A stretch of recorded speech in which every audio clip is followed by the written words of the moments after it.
If you are having trouble following along, I sent a link this morning with all the slides included so that you can follow along at your own pace. Do you need help? Yeah.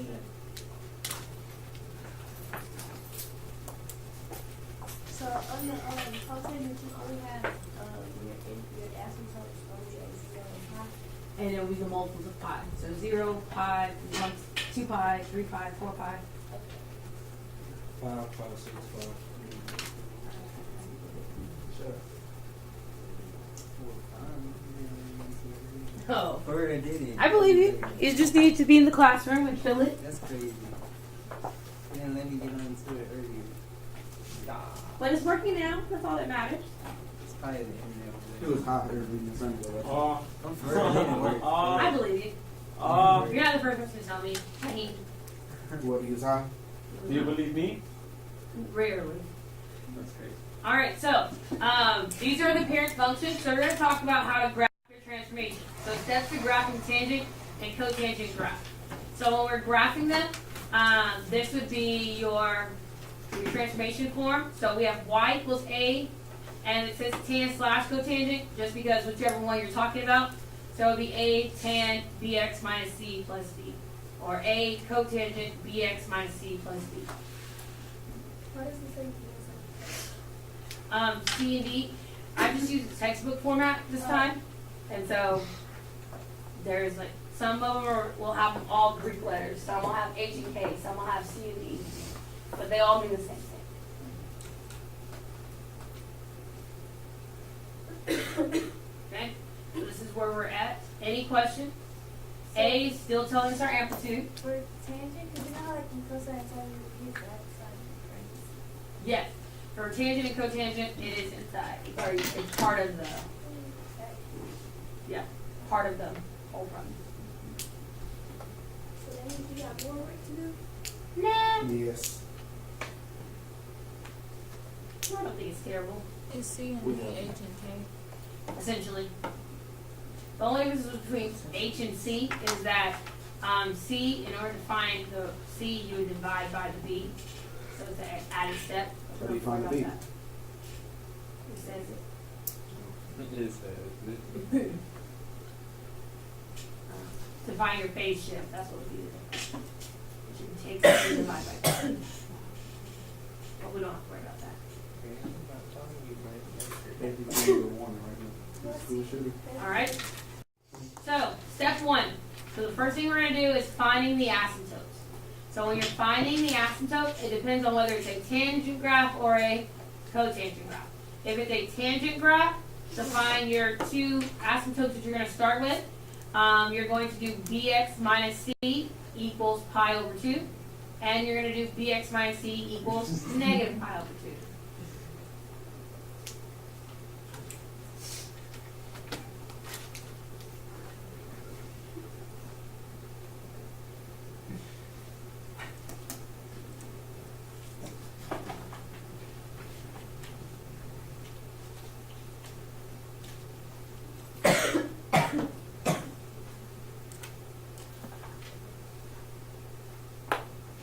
Okay, so find cotangent, it's going to be bx minus c equals 0, and bx minus c equals pi.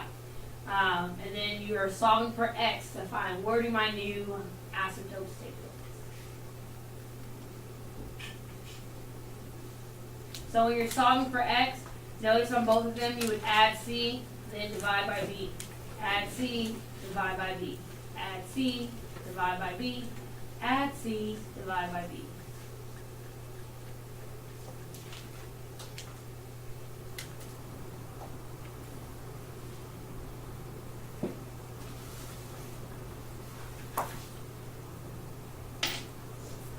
Questions about finding the asymptote? So is there a reason to why we have to do bx minus c equals 0 and then back and forth into the equals to pi? Yes, because if you look at the parent function, remember where were our initial asymptotes at? Oh, and multiple of pi. At multiples of pi for cotangent and 0, and at multiples of odd pi over 2, right? So we are manipulating our original function. That's why it starts there.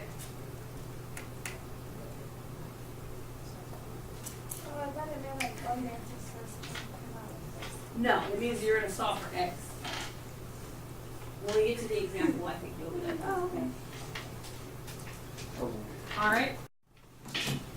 Step 2 is finding the period and interval. So your period is how long is your cycle. And so period equals pi over b because the tangent graph period is only 1 pi long. And then your intervals are what you are going to count by from the first asymptote. So what am I going to count by from the first asymptote?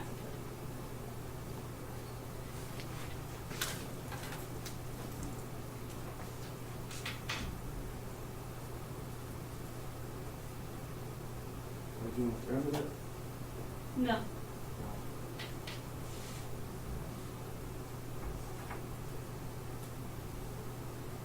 I didn't mean for it to sound like a question.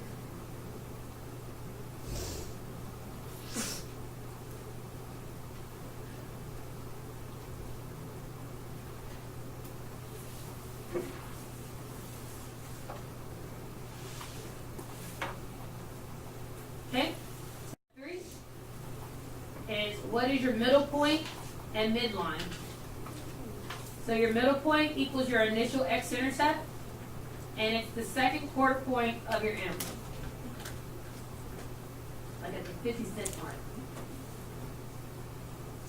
And then your midline, remember our k value when we did sine and cosine? That was that dotted line we drew or highlighted so that we knew that we had to move our points either up or down to that. That's the same thing with your midline. Is that dashed invisible line. Some people drew it, some people didn't. That's why I said invisible.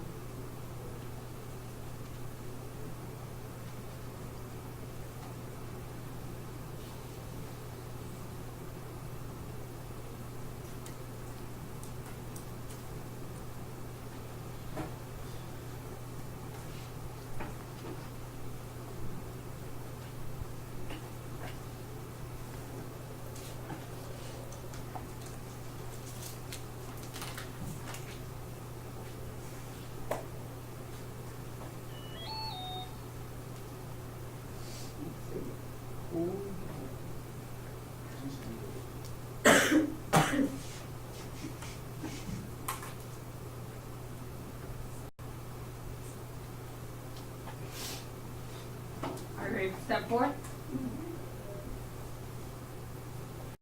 Right here. So to find our first interval point, we're going to look at our amplitude. And that's how much we're going to move down. To find our third interval point, we also look at our amplitude, and that's how much we're going to move up. So on this problem, no!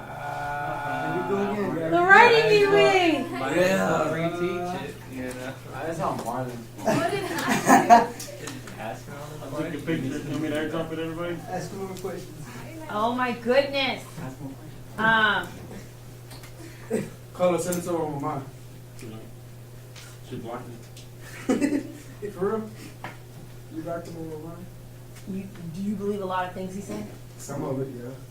I feel like you would block him, so like that's why I'll be. So there are my asymptotes back at negative pi over 8 and at 3 pi over 8.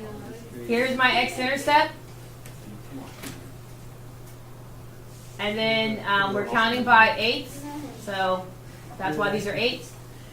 So here to find my first final point, it's based off of your amplitude. And what is your amplitude? 1. So at my first interval point, I'm going to go down 1.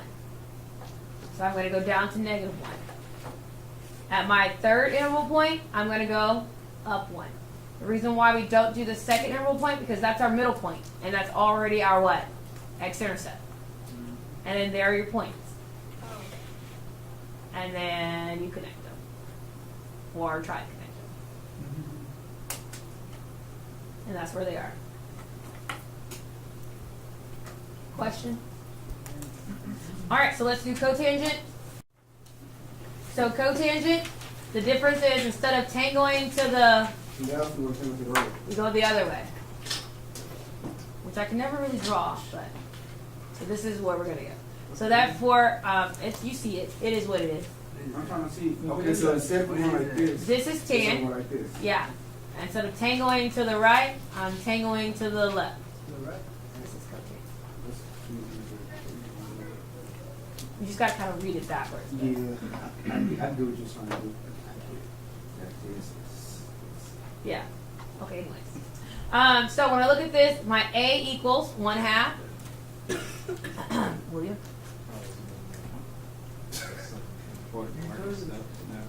My B is 1/3. My C is 0, and my D is 1. Are there any questions about labeling the parts of the function? Okay, so we're going to start with the asymptote. Your asymptote here is bx minus c, and it's going to equal 0, and bx minus c equals pi, because you're at a cotangent graph. And that's where the asymptotes of your parent function lie. So I'm going to take 1/3 x, and I'm going to set it equal to 0. And I'm going to take 1/3 x, and I'm going to set it equal to pi. How do I solve for x? What's the opposite? Multiply by the what? Starts with the r. Reciprocal. When it's a fraction, you just multiply both sides by the reciprocal, which is just 3. Cancels out. And I'm going to cancel you out because I'm going to multiply you by 3. So therefore, I know my asymptotes are at x equals 0 and x equals 3 pi.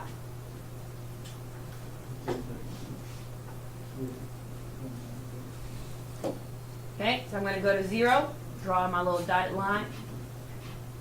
Don't touch this asymptote. Okay.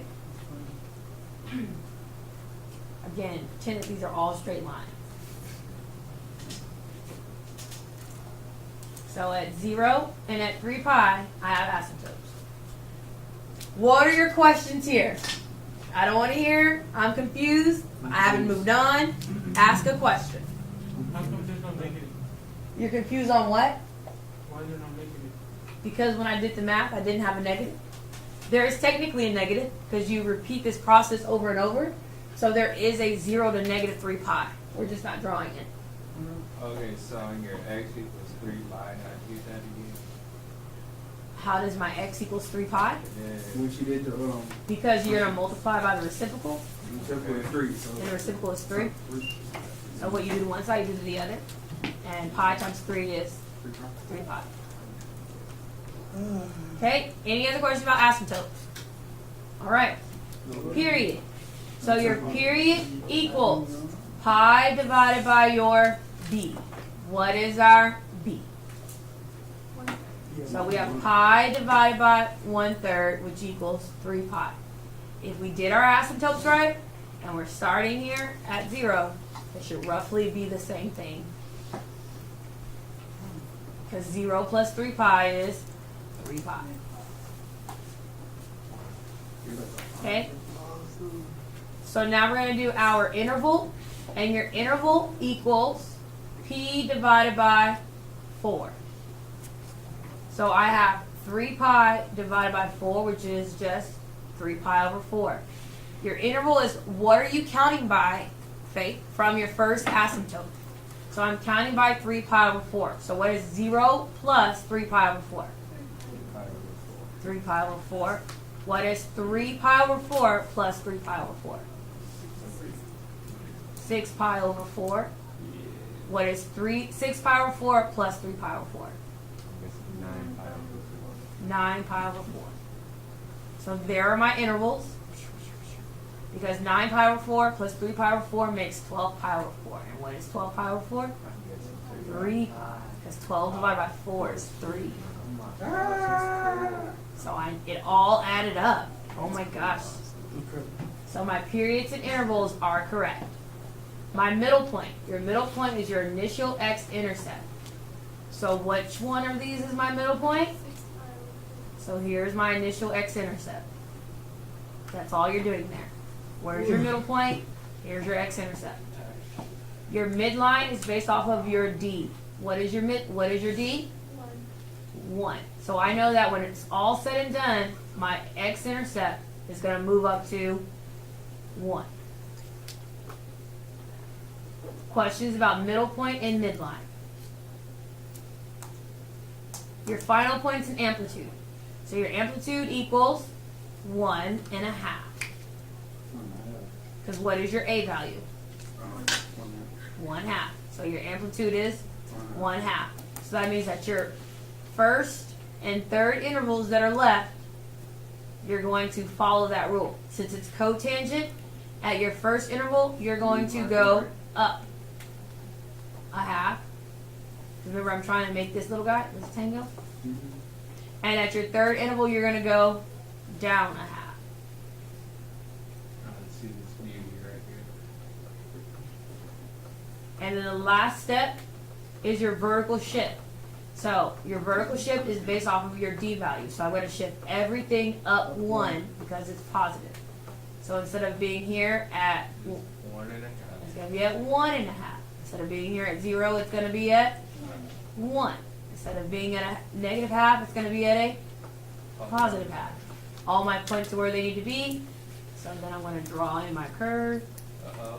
Uh-oh. Uh-oh. Uh-oh. She's got to go. Uh-oh. Oh, yeah. And there is my cotangent. They say you couldn't draw, but you know. That's the best it was going to get. It was bigger and wider space. Mm-hmm. So that would be my Y. What are your questions? How did you get How'd I get what? the red one? She just. I moved up the points and then connected them. Did you move the point? Huh? Did you move the point? I've shifted up the points 1 unit because my D value is 1. So all of the blue points shifted up 1 unit. And then I went pew pew pew. Okay, that is it. This is the last set of notes over graphing. Dang, what are we doing next? What? We're gonna Identities. actually do something. I love identities. Do I identify